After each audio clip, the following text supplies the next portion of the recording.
नमस्ते, मैं स्नेहा स्वागत करती हूँ आपका शाश्वत पाठशाला पर। हम मध्य प्रदेश वर्ग 3 शिक्षक चयन परीक्षा की तैयारी कर रहे हैं और मेरे साथ आप कंप्लीट कर रहे हैं साइंस, जिसमें अभी मैं आपको भौतिकी जो कि फिजिक्स है यूनिट 15 के कुछ टॉपिक कराने वाली हूँ। आइए देखते हैं। गुरुत्वाकर्षण, इसको ग्रेविटेशन भी बोलते हैं। आखिर ये होता क्या है और इसका जो एक सार्वभौमिक सिद्धांत है, सार्वभौमिक सिद्धांत जिसको क्या बोलते हैं इंग्लिश में, universal law of gravitation, universal law of gravitation. ये होता क्या है आखिर? देखिए, हम ये तो जानते ही हैं कि हमारी जो अर्थ है, हमारी धरती जो है, उसके चारों ओर क्या है? उसके चारों ओर जो चक्कर लगाता है वो कौन है? मून है, चंद्रमा है। ये हमारा क्या हुआ? उपग्रह हुआ। ये ग्रह है, एक प्लेनेट है, ये उसका उपग्रह है जिसको हम क्या बोलते हैं इंग्लिश में? सैटेलाइट बोलते हैं। तो ये चारों ओर चक्कर लगा रहा है और ये जो अर्थ है ये किसके चारों ओर चक्कर लगा रही है? सन के चारों ओर, सूरज के चारों ओर ये अर्थ चक्कर लगा रही है। तो आखिर ये एक दूसरे के जो चक्कर लगा रहे हैं या एक दूसरे से कैसे हैं? बंधे हुए हैं। ये देखिए आप, एक पर्टिकुलर दूरी पे, एक पर्टिकुलर डिस्टेंस पे क्या है? मून क्या कर रहा है? अर्थ के चक्कर लगा रहा है, बिना इसकी तरफ गिरे, बिना इसकी तरफ झुके। ऐसे ही हमारी जो धरती है सूरज के चारों ओर चक्कर लगा रही है, बिना इसकी तरफ गिरे। कहीं टकराहट तो हो नहीं रही है, कोई टक्कर तो हो नहीं रही है। टक्कर कब होती है?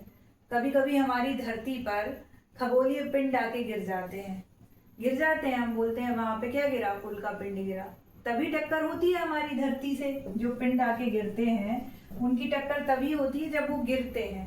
तो ऐसा क्यों होता है कि कुछ चीजें गिर रही हैं, कुछ चीजें पर्टिकुलर बंधी हुई हैं, एक ऐसे फोर्स से, एक ऐसे बल से एक दूसरे से बंधी हुई हैं कि ना तो वे टकरा रही हैं, ना वे दूर जा रही हैं, बस वे क्या कर रही हैं? चक्कर लगा रही हैं। जैसे हमारी धरती किसके चक्कर लगा रही है? सूरज के चक्कर लगा रही है। और चंद्रमा किसके चक्कर लगा रहा है? धरती के चक्कर लगा रहा है। तो ये कैसे हो रहा है? ये सब कैसे हो रहा है? कोई चीज क्या हो रही है? जैसे हमारी ये अर्थ का सरफेस है, ये हमारी क्या है? धरती है। ये इसका क्या है? सरफेस है। तो कोई बॉल को हम फेंक रहे हैं तो वो तो नीचे गिर रही है जमीन में, लेकिन वही मून की बात करें तो वो भाई आराम से इस सरफेस के, इस अर्थ के चक्कर लगा रहा है। तो आखिर ये कैसे हो रहा है? इनके बीच कौन सी शक्ति काम कर रही है? इनके बीच कौन सी शक्ति काम कर रही है? वो है एक बल। वो क्या है? एक बल, जिसको बोलते हैं फोर्स।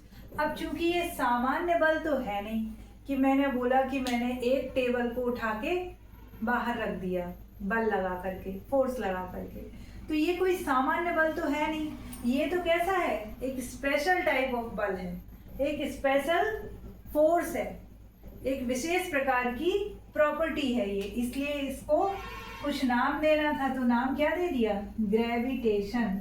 और हिंदी में क्या बोल दिया? गुरुत्वाकर्षण। अगर परिभाषा की बात करें तो परिभाषा में इसको बोलेंगे कि गुरुत्वाकर्षण एक ऐसा बल है जो पृथ्वी लगाती है किस पर? वस्तुओं पर। धरती किस पर लगाती है? वस्तुओं पर लगाती है। ये क्या? एक इस प्रकार का बल है। हमारी पृथ्वी कैसी है? गोल है। तो आपने एक चीज देखी होगी कि आप किसी गोलाकार या किसी घुमावदार रास्ते पर अपनी गाड़ी चलाते हैं तो आप कहाँ झुकना महसूस करते हैं?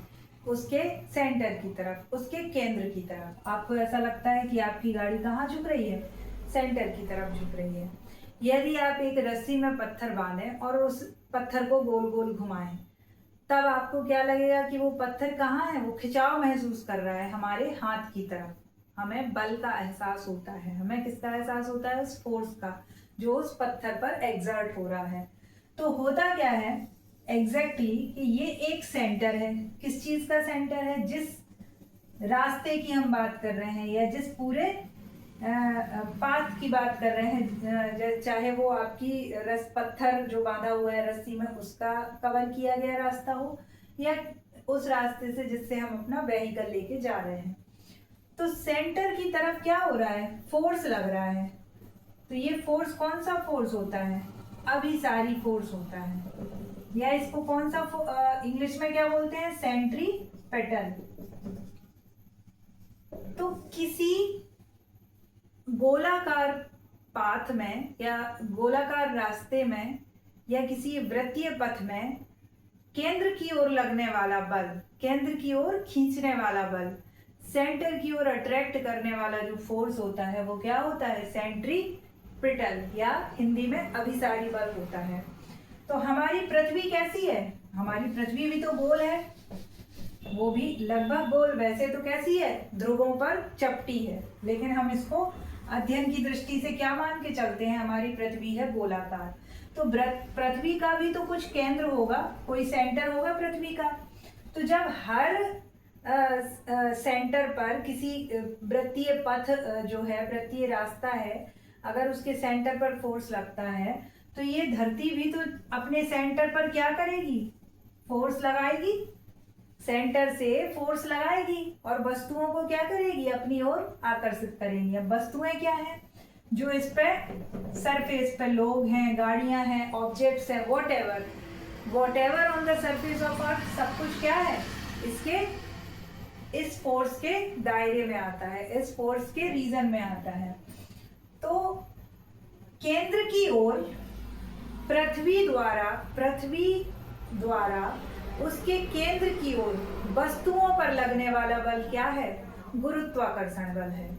तो ग्रेविटेशन फोर्स क्या हुआ कि अर्थ द्वारा the force which is exerted by earth towards its centre, किस पर लग रहा है, ऑन दी ऑब्जेक्ट्स। तो इन वस्तुओं पर पृथ्वी द्वारा सेंटर की ओर लगाया जाने बल क्या है, गुरुत्वाकर्षण। और व्यवहारिक भाषा में देखें तो जैसे न्यूटन जो थे, उन्होंने एक्सपेरिमेंट किया, न्यूटन ने एक्सपेरिमेंट क्या किया, ऐसा कथित तौर पर माना जाता है कि वो बैठे हुए थे अंडर द ट्री, एक पेड़ के नीचे, यहाँ पे न्यूटन साहब बैठे हुए थे और यहाँ से क्या गिरता है, एप्पल गिरता है, यहाँ से ये एप्पल गिरता है और उनके सर में लग जाता है। अब ये जो एप्पल उनके सर में लगा, इससे उन्होंने एक बात समझी कि ये नीचे ही क्यों गिरा, ये ऊपर क्यों नहीं चला गया, धरती पर ही जाकर के धरती की तरफ ही क्यों गिरा। इस प्रश्न का आंसर जब उन्होंने खोजा तो उन्होंने क्या नाम दिया उस चीज को, गुरुत्वाकर्षण, या क्या बोला, ग्रेविटेशन। कि अर्थ ने क्या किया है, अर्थ धरती हर ऑब्जेक्ट को, हर वस्तु को अपनी तरफ एक बल के साथ खींचती है, एक फोर्स के साथ खींचती है, और वही फोर्स क्या है, ग्रेविटेशन है। तो आप बहुत अच्छे से समझ गए होंगे कि ग्रेविटेशन क्या होता है। अब एक और बात आती है, सार्वभौमिक। सार्वभौमिक का मतलब होता है ऐसी चीज या ऐसी बात, सार्व मतलब सब जगह, भौमिक मतलब लागू हो जाना। तो ऐसी बात या ऐसा नियम जो हर जगह लागू होता हो, ब्रह्मांड के किन्हीं भी ऑब्जेक्ट्स पर लागू होता हो, वो क्या है आपका, सार्वभौमिक। तो इन्होंने बोला है कि सार्वभौमिक गुरुत्वाकर्षण नियम, कर्षण का नियम, और इसको और क्या बोलेंगे, यूनिवर्सल लॉ ऑफ ग्रेविटेशन। इसके अकॉर्डिंग है कि यूनिवर्स में, ब्रह्मांड में, यूनिवर्स में किन्हीं भी दो ऑब्जेक्ट्स के बीच, किन्हीं भी दो ऑब्जेक्ट बोलेंगे या क्या बोलेंगे, बॉडीज बोलेंगे, क्योंकि अब हम बड़े स्तर पर बात कर रहे हैं। तो किन्हीं भी दो बॉडीज के बीच, जबकि ये कैसी बॉडी हो सकती है, खगोलीय भी हो सकती है। खगोलीय मतलब जो कहाँ है, आकाशगंगा का भाग है। तो यूनिवर्स में किन्हीं भी दो बॉडीज के बीच लगने वाला जो बल है वो क्या है, लगने वाला आकर्षण बल क्या हो गया है, गुरुत्वाकर्षण होगा, गुरुत्वाकर्षण होगा। अच्छा, ये तो आधी परिभाषा हो गई कि दो जो ऑब्जेक्ट्स हैं, दो वस्तुएं हैं या खगोलीय पिंड हैं, क्योंकि हम ये सार्वभौमिक बोल रहे हैं तो हम किसके बारे में बोल रहे हैं? खगोलीय पिंडों के बारे में भी बोल रहे हैं, वस्तुओं के बारे में भी बोल रहे हैं। तो ये तो आधी बात हो गई कि दो वस्तुओं के बीच, दो खगोलीय पिंडों के बीच, दो बॉडीज के बीच लगने वाला आकर्षण बल क्या है? ग्रेविटेशन फोर्स है, गुरुत्वाकर्षण बल है। लेकिन इसके आगे परिभाषा क्या कहती है कि वो किसके बराबर होता है? वो आकर्षण बल बराबर होता है उन दोनों के मास के प्रोडक्ट यानी गुणनफल के बराबर। साथ ही कैसा होता है? उनका इनवर्सली प्रोपोर्शनल होता है उनके जो बीच में क्या है? डिस्टेंस है, उनके क्या होता है? व्युत्क्रमानुपाती होता है। आइए इन बाकी शब्दों का भी मतलब समझते हैं क्या है। अर्थ का एग्जाम्पल लेते हैं समझने के लिए। जो एप्पल है वो किस पर गिर रहा है? अर्थ पर गिर रहा है। अर्थ तो जाकर के एप्पल पर नहीं गिर रही है ना, तो एप्पल ही क्यों अर्थ पर गिरा? ये समझने के लिए ये समझना जरूरी है कि जो बल है, जो गुरुत्वाकर्षण बल है, जो एक वस्तु दूसरी वस्तु पर लगा रही है आकर्षण बल, वो उसके जो है सेंटर से लगाती है, सेंटर की तरफ खींचती है। तो एक तरह का अभिसारी बल या सेंट्रीपिटल हो गया। लेकिन ये जो है ये किस पर निर्भर करता है? उसके मास पर, उसके द्रव्यमान पर। जो वस्तुएं हैं जो इन्वॉल्व हैं, जिनके बीच क्या लग रहा है? गुरुत्वाकर्षण बल लग रहा है, उनके मास पर निर्भर करेंगे। अब एप्पल का जो मास है, एप्पल का मास क्या है? इस पृथ्वी की तुलना में बहुत कम है, शून्य है, नेग्लिजिबल है, नाम मात्र का है। तो ये धरती द्वारा लगाया गया फोर्स कैसा होगा? उस एप्पल पर ज्यादा होगा, इसलिए एप्पल ही धरती पर गिरेगा। धरती जाकर के एप्पल पर नहीं गिरेगी, क्योंकि एप्पल का तो मास क्या है? बहुत कम है इसकी तुलना में। तो ये फोर्स कौन लगा रहा है? धरती लगा रही है अपने तरफ, अर्थ अपने तरफ खींच रही है। और ये किस पर डिपेंड कर रहा है? ये डिपेंड कर रहा है उनके मास पर, ठीक है। और मास के साथ साथ क्या दूरी पर भी डिपेंड करता है? बिल्कुल डिपेंड करता है दूरी पर। अगर यही एप्पल हम बहुत ऊंचाई से 9 किलोमीटर से गिराएं तो जो फोर्स होगा वो ज्यादा होगा कि जो पास में से गिरा है वो ज्यादा होगा? या फिर इसी एप्पल को हम अंतरिक्ष में ले जाएं तो क्या धरती वहां से खींच पाएगी? तो इन सवालों के जवाब कैसे मिलते हैं कि जैसे ही दो वस्तुओं के बीच में दूरी बढ़ती है, क्या होती है? दूरी बढ़ती है। वैसे ही बल कैसा होता है? कम होने लगता है, बल कम होता है। तो यही क्या है? यूनिवर्सल लॉ ऑफ ग्रेविटेशन है, सार्वभौमिक नियम है गुरुत्वाकर्षण का, कि इस ब्रह्मांड में दो वस्तुओं के बीच लगने वाला आकर्षण बल उनके द्रव्यमानों के गुणनफल के समानुपाती होता है, साथ ही उनके मध्य की दूरी के व्युत्क्रमानुपाती होता है। आसान भाषा में जो फोर्स है जिसकी हम बात कर रहे हैं, फोर्स क्या है? जो धरती लगा रही है एप्पल पर, गुरुत्वाकर्षण बल, ये समानुपाती होता है किसके? उन दो वस्तुओं के जो मास है, द्रव्यमान है, उनके समानुपाती होता है। और व्युत्क्रमानुपाती किसके होता है? डिस्टेंस के। मतलब ये किस पर निर्भर करता है? ये बल उनके मासेस क्या है, उनके द्रव्यमान क्या है। धरती और क्षेत्रफल की बात अगर की है, या चंद्रमा और पृथ्वी की बात कर रहे हैं, तो उनके मास क्या है, उनके द्रव्यमान क्या है, उन दोनों का क्या वजन है ना। तो वो फोर्स किस पर निर्भर करेगा? इन दोनों के प्रोडक्ट पर। और जैसे जैसे दूरी बढ़ती है फोर्स कैसा होता है? कम होता है। तो इसको हम कहाँ लिखेंगे? उल्टे में, व्युत्क्रमानुपाती, इनवर्सली प्रोपोर्शनल। प्रोपोर्शनल या समानुपाती ये क्या होता है? समानुपाती हिंदी में, है ना। और इंग्लिश में क्या होता है? व्युत्क्रमानुपाती, प्रोपोर्शनल, ठीक है। इसका मतलब होता है कि जैसे जैसे ये क्वांटिटी बढ़ेगी वैसी वैसी उसी अनुपात में ये क्वांटिटी बढ़ेगी, एकदम बराबर नहीं। माना कि यहाँ पे लिखा हुआ है 8 डायरेक्टली प्रोपोर्शनल टू 16, मतलब 8 जैसे जैसे बढ़ रहा होगा वैसी वैसी 16 बढ़ रहा होगा, है ना। जैसे ये 8 में अगर हम 3 का गुणा करें तो 24 आएगा, 16 में फिर 3 का गुणा करें तो क्या आएगा? 48 आएगा।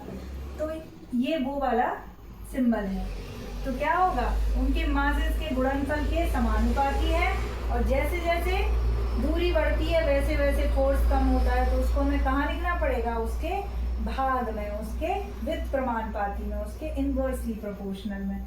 तो F is directly proportional to m1 m2 upon d square. ठीक है, d क्या है, डिस्टेंस है उन दो वस्तुओं के बीच, ये वस्तु A है, ये वस्तु B है, ये सूरज चांद भी हो सकते हैं, धरती चंद्रमा भी हो सकते हैं, सेवफल और धरती भी हो सकते हैं, आप हम धरती भी हो सकते हैं, किसी के भी बीच में गुरुत्वाकर्षण बल की बात कर रहे हैं तो यही होगा। अब अगर हम इसको नॉर्मल करें, इसको इक्वल टू करके देखें, तो यहाँ पे एक कांस्टेंट ले लें g, इसको जैसे ही इस सिंबल को हटाएंगे m1 m2 upon d square. अब अगर हम पृथ्वी की बात करें, ये इक्वल टू लाने से इससे ये हो गया कि जैसे जैसे ये बढ़ रहा था वैसे वैसे ये बढ़ रहा है, तो वो जो रेशियो है, जो अनुपात है, वो क्या है, g है। तो फिर आराम से अपन क्या कर सकते हैं, इक्वल टू का सिंबल लगा सकते हैं। तो ये जो धरती है, ये अब हर कोई तो इस धरती के सरफेस पर है, अगर अपन धरती की बात कर रहे हैं तो यहाँ पे हर कोई क्या है, इसके सरफेस पर है। तो इसके केंद्र से इसके सरफेस तक जो दूरी है उसको क्या बोलेंगे, रेडियस बोलेंगे। तो यहाँ पे हम कैसे कर सकते हैं, F, और दूसरी चीज जो मासेस हैं, वो तो पृथ्वी का ही मास बहुत ज्यादा है हमारी तुलना में, ये तो फिर नेग्लिजिबल है अपना मास तो धरती की तुलना में। तो F बराबर क्या आ जाएगा, तो F बराबर क्या आ जाएगा, G M upon R square. और यहाँ से अगर हम G निकालना चाहें तो G बराबर क्या आ जाएगा, F into R square upon M M। ठीक है, दो वस्तुओं के बीच के मास की बात चल, तो देख करके आप इसकी यूनिट बना सकते हैं। इसकी यूनिट क्या होगी, जैसे G बराबर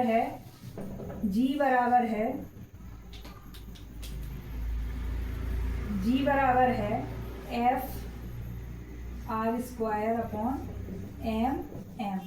ठीक है, तो G की यूनिट क्या आ जाएगी, F को नापते हैं न्यूटन में, R क्या है आपका रेडियस, धरती के केंद्र से धरती की सतह तक की दूरी है, क्योंकि हम सतह पे खड़े हैं, तो फिर हम हमारे बीच धरती के बीच का डिस्टेंस d की जगह हम आराम से रेडियस ले सकते हैं, वो त्रिज्या ले सकते हैं, तो उस त्रिज्या को लिखा है यहाँ पे।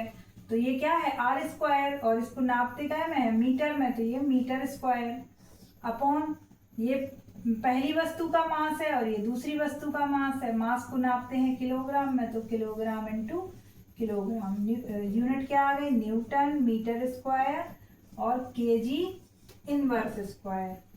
तो ये मोस्ट इम्पॉर्टेंट है, ये आपके एग्जाम में ये यूनिट पूछ सकते हैं। और इसी से हम यहाँ पे जो आर रेडियस रख दें अर्थ की और मासेस रख दें अर्थ के, तो यहाँ पे जो हम g की वैल्यू निकालेंगे, वो g की वैल्यू कितनी आ जाती है, 6.673 इंटू 10 टू दी पावर -11, और ये पूरी यूनिट। इसको बोलते हैं यूनिवर्सल कांस्टेंट। ठीक है, g क्या है, यूनिवर्सल कांस्टेंट है, और ये क्या है आपका यूनिवर्सल लॉ ऑफ ग्रेविटेशन है।